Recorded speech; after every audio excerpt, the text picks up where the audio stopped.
यहाँ उपस्थित सभी साथियों का मैं नागरिक अखबार की ओर से क्रांतिकारी अभिवादन करता हूं। साथियों,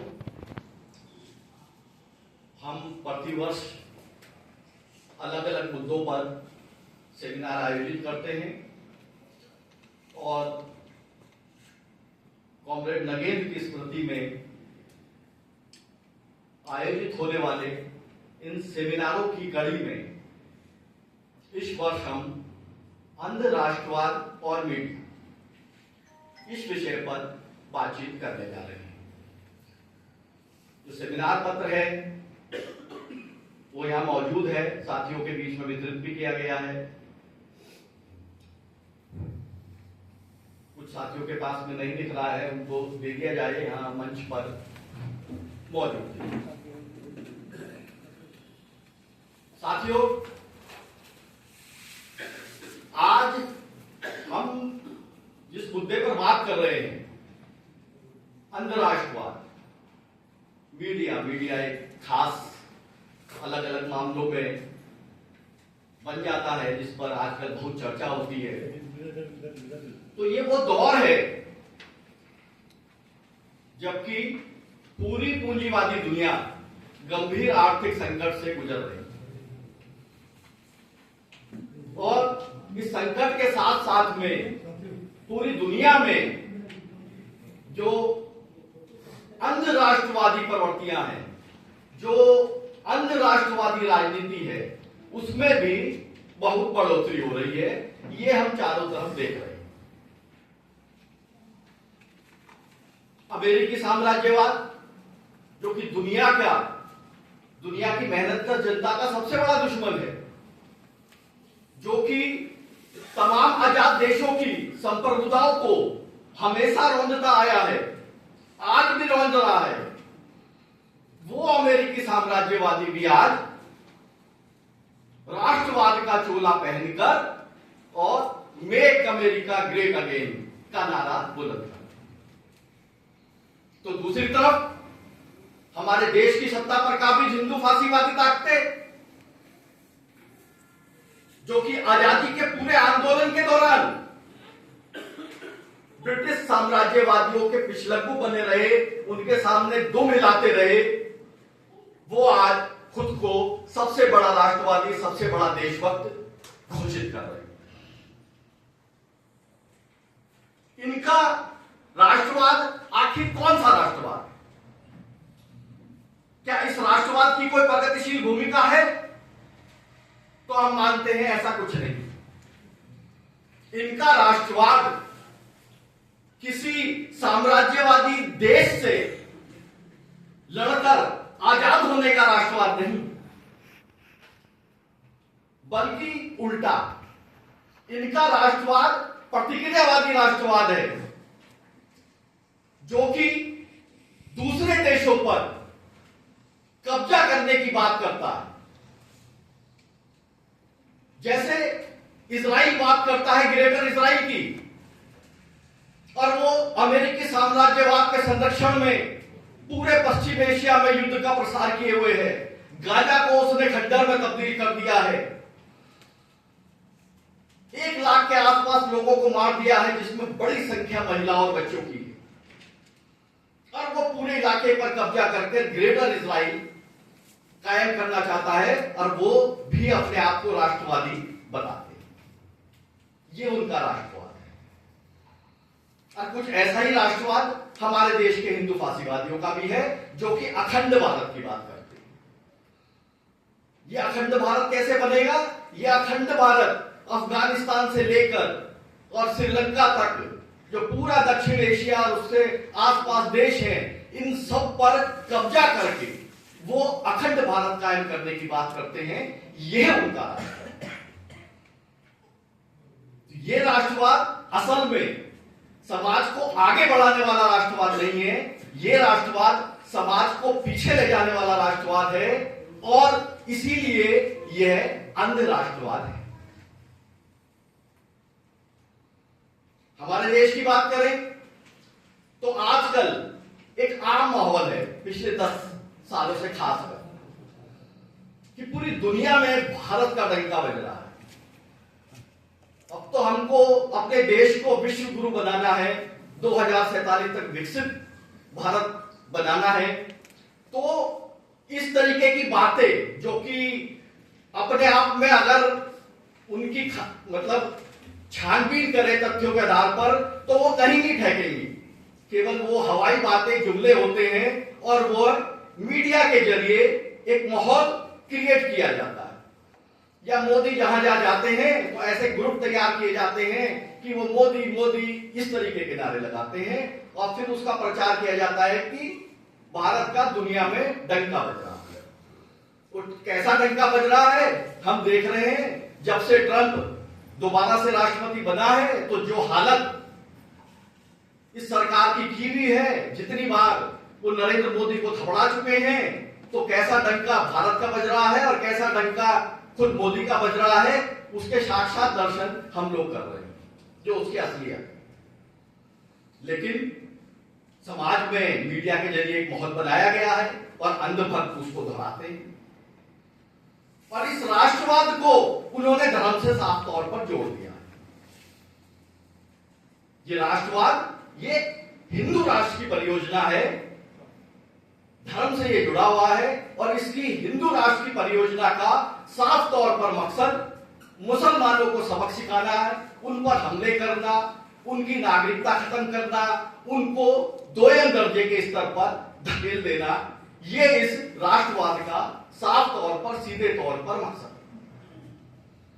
और अक्सर लोग खुश भी होते हैं, बहुत से लोग आमतौर पर सुनने को मिल जाता है, जितना हिंदू मुसलमान का वैमनस्य है पहले से और जितना इन्होंने उसको और ज्यादा बढ़ा दिया है, समाज में जितना जहर बोला है, जितना उस चीज को बढ़ा दिया है इन लोगों ने, तो लोग बहुत से खुश होते हुए मिल जाते हैं जिनसे तर्क करो यार, अर्थव्यवस्था की हालत ठीक नहीं है, रोजगार नहीं है, गरीबी बढ़ रही है, महंगाई बढ़ रही है। तो कई बार वो बोलते हैं कि चलो सारी बातें ठीक हैं, लेकिन मुसलमानों को तो सबक सिखा दिया ना, तो वो इससे खुश हो जाते। तो ये इनका राष्ट्रवाद है जो कि एक पूरे समुदाय को दुश्मन के बतौर चिन्हित करता है, उस पर हमला बोलता है और यहां से वो अपने राष्ट्र का गौरव या कहें हिंदू गौरव वो महसूस करता है और इस बात को वो स्थापित करते हैं, इस राजनीति को समाज में प्रसारित करते हैं। साथियों, ये है इनका जो अंधराष्ट्रवाद है। यह अंधराष्ट्रवाद सबसे ज्यादा तीखे रूप में या आपने कहे सबसे चरम रूप में यह तब दिखाई देता है जबकि युद्ध होता है, लड़ाई छिड़ जाती है। जैसे अभी पहलगाम का आतंकी हमला और उसके बाद ऑपरेशन सिंदूर। पहलगाम के आतंकी हमले पर सरकार गिरी हुई है। 2 आतंकवादी आते हैं, मार के चले जाते हैं, कहां से आए कहां गए कुछ पता नहीं, कोई जांच नहीं, सरकार उसका जवाब नहीं देती। ऑपरेशन सिंदूर किया जाता है, 4 दिन युद्ध चलता है। उस युद्ध में जो पूरा सीमावर्ती इलाकों में कोई सुरक्षा के इंतजाम नहीं किए जाते हैं, हमारे लोग भी मारे जाते हैं, उस पर सरकार कोई जवाब नहीं देती है। राफेल विमान गिराए जाते हैं, उस पर सरकार कोई जवाब नहीं देती है, बल्कि ऐसा सवाल करने वालों पर ठीक सवाल खड़ा कर देती है कि देखो ये राष्ट्रवाद के दुश्मन है, ये देशद्रोही है, वह उनको कटघरे में खड़ा है। यही चीज हमने पुलवामा वाले मामले में देखी। 300 किलो आरडीएक्स लेके गाड़ी घूम रही है, इतना बड़ा अटैक हो जाता है, इतनी बड़ी संख्या में सेना के जवान मारे जाते हैं, वो एयरलिफ्ट करने की बात कर रहे होते हैं, लेकिन सड़क के रास्ते से लाया जाता है उनको। किसी बात का सरकार के पास कोई जवाब नहीं है।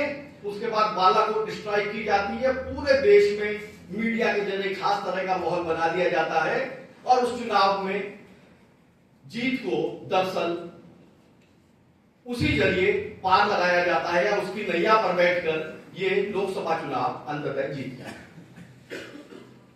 लेकिन वो पुलवामा के अपराधी कौन थे, उसका जवाब आज तक भी नहीं। थोड़ा और पीछे जाए तो अटल बिहारी के जमाने में जब कारगिल की लड़ाई हुई थी, जब इलेक्शन नजदीक आ गए तभी पता पड़ा कि वो आ गए हैं, कि हमला शुरू हो गया है, वरना वो तो कई महीने पहले से आ चुके थे। सरकार चुप लगा के बैठी थी। जैसे इलेक्शन शुरू हुआ, उन्होंने जो है माहौल बनाना शुरू कर दिया जंग का, और उसमें जो भी जवान हमारे मरते थे, उन जवानों की शव को उनके गांव गांव में पहुंचाया जाता था, उनकी यात्राएं निकाली जाती थी, उसका अखबारों के जरिए, टीवी के जरिए लाइव प्रसारण किया जाता था। एक पूरा का पूरा एक अंध राष्ट्रवाद का माहौल खास तरीके का तैयार किया जाता। और जो भी कोई सरकार पर सवाल करता था कि भाई सूचना मिलने में देर कैसे हो गई, वो घुस कैसे आ गए आतंकवादी, या पाकिस्तान की सेना कैसे घुस आ गई, तो तुम तो देशद्रोही, तुम तो देशद्रोही हो, तुम तो सेना पर सवाल खड़ा करते हो, वगैरह। तो ये चीज जो है पूरा बहुत तीखे तौर पर हम लोग युद्ध के समय पर महसूस करते हैं कि एक खास तरह का माहौल बना दिया जाता है मीडिया के जरिए, और कोई भी जो सरकार पर सवाल खड़ा करता है उसको राष्ट्रद्रोही, देशद्रोही तैयार घोषित कर दिया जाता है। साथियों, जिस बात को हम कहना चाहते हैं वो ये कि आज के दौर में जो राष्ट्रवाद है उसकी प्रगतिशील भूमिका असल में समाप्त हो चुकी, या ये कहें कि वो मूलतः समाप्त हो चुकी है। वह केवल ऐसे देश जिन पर साम्राज्यवादियों का सीधे कब्जा है, साम्राज्यवादी हमले के शिकार हैं, या जो उत्पीड़ित राष्ट्रीयता है, केवल उनके संदर्भ में राष्ट्रवाद की एक प्रगतिशील भूमिका बची है।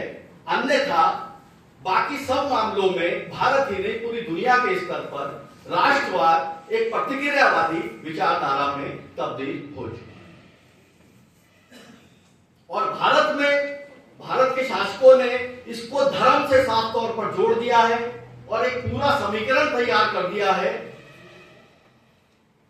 पाकिस्तान, कश्मीर और मुसलमान, ये पाकिस्तान, कश्मीर और मुसलमान के जरिए देश का बाहरी दुश्मन भी चिन्हित कर दिया जाता है, और देश का जो आंतरिक दुश्मन है उसे भी चिन्हित कर दिया जाता है। और यह पूरी की पूरी राजनीति यहां से चलनी शुरू हो जाती है कि जो कश्मीर की आजादी पर सवाल खड़ा करेगा, धारा 370 इन्होंने सारे संवैधानिक प्रावधानों को किनारे कर उसको खत्म कर दिया या उसको निष्क्रिय कर दिया। जो कोई उस पर सवाल खड़े करेगा तो वह देशद्रोही, और ऐसे देशद्रोही कौन है? आमतौर पर मुसलमान हैं, और इसके अलावा ऐसे एक्टिविस्ट लोग हैं, ऐसे कार्यकर्ता हैं, चाहे वो वामपंथी संगठनों के कार्यकर्ता हों या मानवाधिकार कार्यकर्ता हों या कानूनविद हों, ऐसे लोग जो भी डेमोक्रेटिक राइट्स की बात करते हैं, जनवादी अधिकारों की बात करते हैं, तो उन सबको निशाने पर लिया जाता है और उनको देशद्रोही घोषित कर दिया।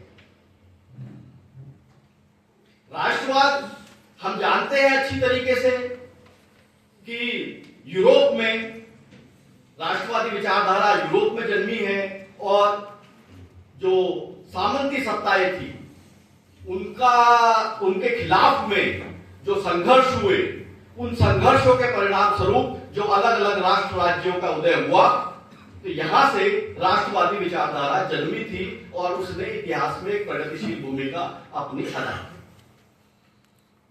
भारत में भी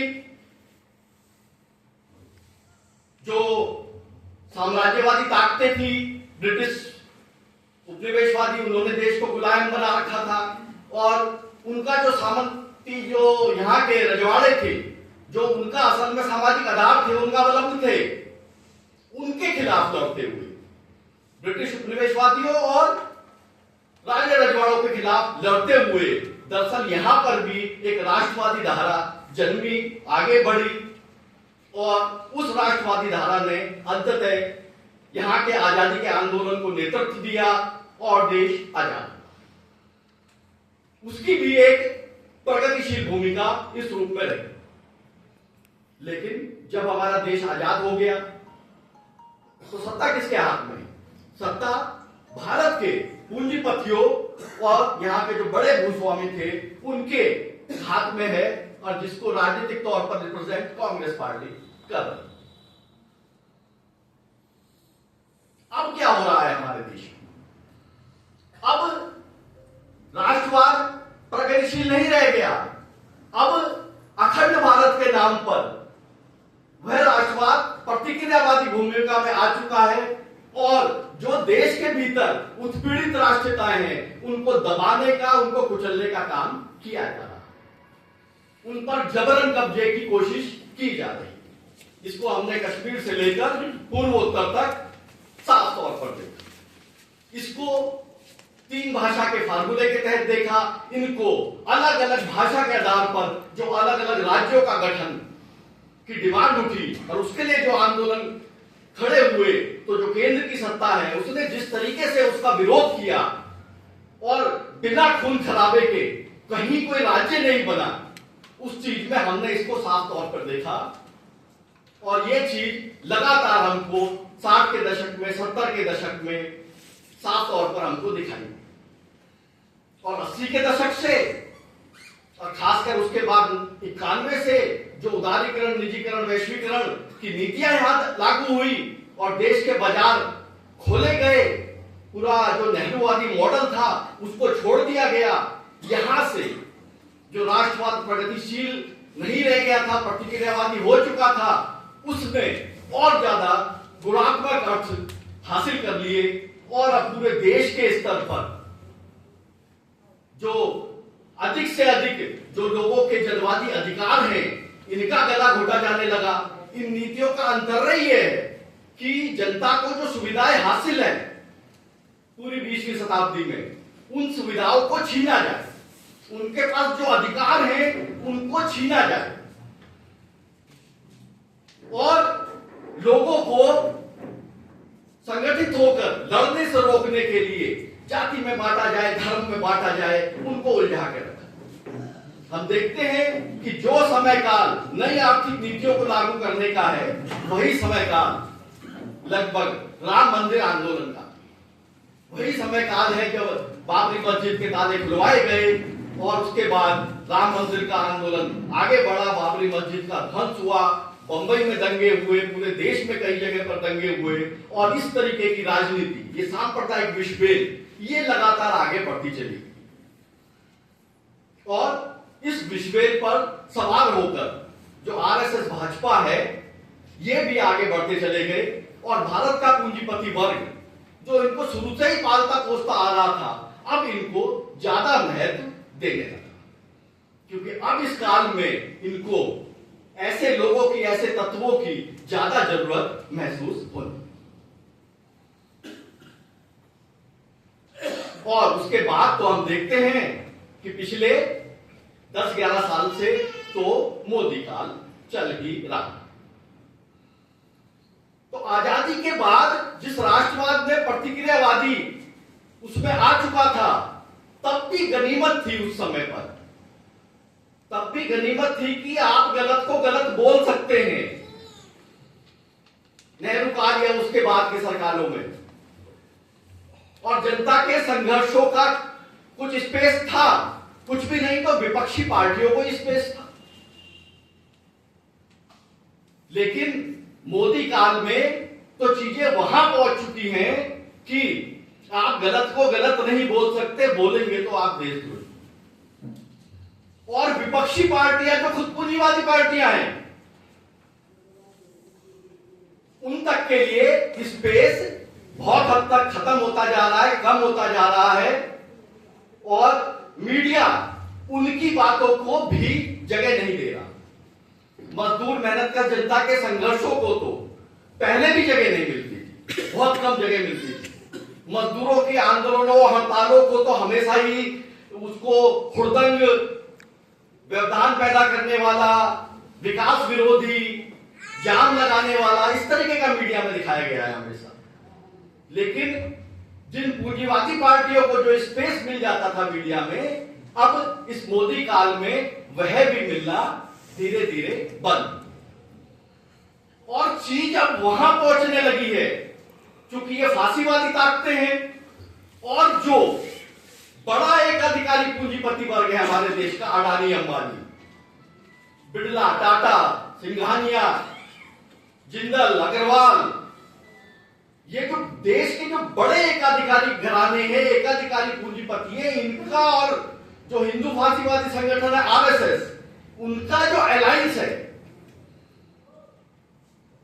आज के समय पर, वो अलायंस एक खास तरह की राजनीति को प्रोजेक्ट कर रहा है। और देश का जो मुख्य धारा का मीडिया है, जो टेलीविजन चैनल हैं, बड़े अखबार हैं, उसमें हिंदी के भी अंग्रेजी के भी, वो सब इस बड़ी एकाधिकारी पूंजी के हाथ में। अंबानी के हाथ में ढेरों चैनल है, नेटवर्क जो न्यूज 18 है वो, और उससे जुड़े हुए तमाम चैनल। एनडीटीवी पूरा अडानी ने खरीद लिया है। जी टीवी की असलियत बाकी उसको बहुत हम अच्छे से जानते हैं। ऐसे ही समाचार पत्रों का भी मामला है। अंग्रेजी और हिंदी अखबारों का जो फर्क हुआ करता था, कभी के अंग्रेजी अखबार थोड़ा ज्यादा सीरियस है, तो वो फर्क भी खत्म होता चला गया। सब जो है सरकार के प्रचारक और भोपू का काम कर रहे हैं। हेडलाइन मैनेजमेंट हो रहा है, फ्रंट पेज मैनेजमेंट हो रहा है अंग्रेजी अखबारों में जम के, और सरकार के पक्ष में एक पूरी हवा, एक पूरा माहौल बनाया जाता। और सरकार क्या कर रही है? सरकार पूरा, जिसे कहते हैं कि आवाज दबा देना, गला घोट देना, जबान खींच लेना, उस स्तर पर उतर चुकी है। बिहार में एसआईआर कराया गया। एसआईआर के नाम पर क्या हो रहा है? लोगों से मत छीनने का, मत देने का अधिकार छीना जा रहा है। किस नाम पे? बांग्लादेशी घुसपैठ। तो अब जो इसका विरोध करेगा वो कौन हुआ? तो वो तो देश का द्रोही हो गया ना, वो तो राष्ट्रद्रोही हो गया। या बस्तियां उजाड़ी जा रही है जगह जगह, ये पूरा अभियान चल रहा है दिल्ली एनसीआर से लेकर देश भर में। किस नाम पे? कि यहां पर जो है रोहिंग्या रहते हैं, यहां पर बांग्लादेशी घुसपैठिए रहते हैं, या ये बस्तियां, ये जो है ये देश के विकास में बाधक हैं। देश का विकास करना है, देश को अमेरिका के पैटर्न पे आगे बढ़ाना है, तो इनको जानना पड़ेगा। और जो इसका विरोध कर रहा है वो राष्ट्रद्रोही है, वो बांग्लादेशी घुसपैठियों के पक्ष में है, वो विदेशी ताकतों से मिला हुआ है, उसको विदेशों से फंडिंग हो रही है वगैरह। फिलिस्तीन के पक्ष में नहीं बोल सकते, इतना बड़ा कत्लेआम हुआ है। जो फिलिस्तीन के पक्ष में बोल रहा है, इसका मतलब वो भी देशद्रोही। हालांकि फिलिस्तीन को 154 देश स्वतंत्र राष्ट्र की मान्यता दे चुके हैं, उसमें भारत सरकार भी है। लेकिन इसके बावजूद भी देश में अगर इजराइल का प्रतिरोध करें, इजराइल के प्रधानमंत्री नेतन्याहू का पुतला फूके, इजराइल का झंडा जलाए, तो पुलिस आके खड़ी हो जाती है, मुकदमे दर्ज होने लगते हैं। जिस फिलिस्तीनी मुक्ति संघर्ष का भारत हमेशा से समर्थन करता आया था, आज उस फिलिस्तीनी मुक्ति संघर्ष का सरकार केवल औपचारिक तौर पर समर्थन कर रही है, और असल में इजराइल के साथ में, अमेरिका के साथ में उसकी गलबैयां चल रही। और जो कोई इसका विरोध करेगा वो देश का विरोधी। और बड़ी पूंजी का हित चूंकि सरकार के साथ में, फांसीवादी सरकार के साथ में सीधे लगती है, तो उससे जुड़ा हुआ मीडिया उसका प्रचार कर रहा है, उसका भोपी बना हुआ है, उसकी विचारधारा राजनीति को प्रचारित प्रसारित कर रहा है और जनता के पक्ष में दबा रहा है। या इसी मीडिया के कुछ दूसरे सेक्शन हैं, एकाधिकारी पूंजीपति वर्ग के अलावा क्षेत्रीय पूंजीपति वर्ग भी है देश में, जो कि क्षेत्रीय राजनीतिक पार्टियां हैं उससे जुड़ा हुआ है, उनको सपोर्ट करता है। सपा बसपा जैसी, राजद जैसी दूसरी पार्टियां हैं, या साउथ की क्षेत्रीय पार्टियां हैं। साउथ की पार्टियों के पीछे मतलब बहुत से बड़े बड़े पूंजीपति भी हैं, क्षेत्रीय हैं लेकिन बड़े हैं, उनके कुछ कंट्रडिक्शन बनते हैं एकाधिकारी जो पूंजी है उसके साथ, लेकिन तब भी जो अंतरराष्ट्रवादी उन्माद है उसमें वह जो है उन्हीं पद चिन्हों पर चल रहा है जिस पर भी मुख्य धारा का मीडिया जाए। बस जहां पर उत्पीड़ित राष्ट्रीयताओं का कुछ मामला आता है वहां पर वो विरोध करता है, या जहां पर भाषा के सवाल पर कोई कंट्रडिक्शन पैदा होता है साउथ और नॉर्थ में, तो वहां पर वह कुछ प्रतिरोध करता हुआ नजर आता है, वरना वह भी उसी पैटर्न पर चल रहा है। इसके अलावा छोटे छोटे अखबार, पत्र पत्रिकाएं, वेबसाइट, इस तरीके जो छोटी पूंजी से चलती है, वह छोटी पूंजी हमेशा ही सरकार के विज्ञापनों पर निर्भर रही है, आज भी है।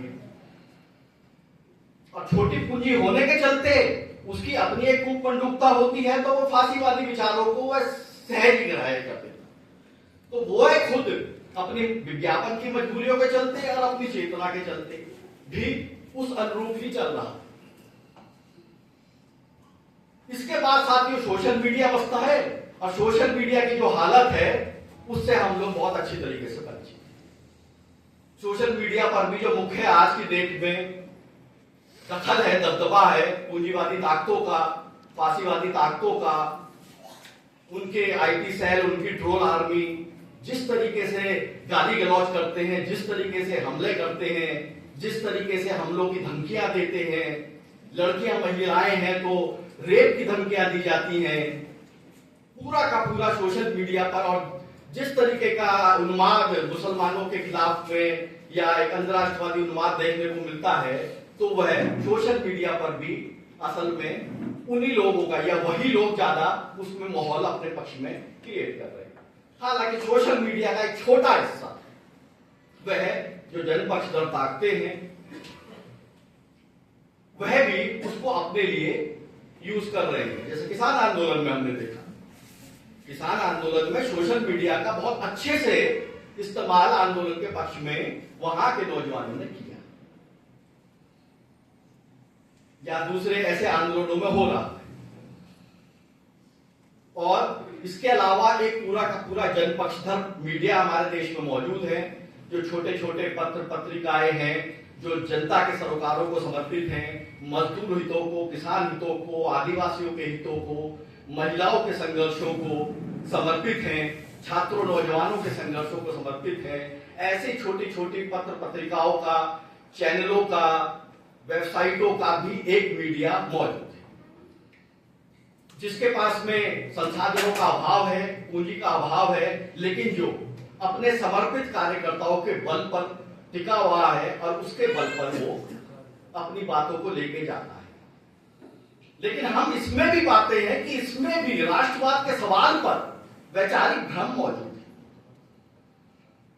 जैसे यही पहलगाम हमले के मौके पर या पुलवामा के मौकों पर तो जो अंतरराष्ट्रवाद की हवा बहती है, तो ये जो है अंतरराष्ट्रवाद का तो विरोध करता है लोग, लेकिन अंतरराष्ट्रवाद का विरोध किस ग्राउंड से करते हैं?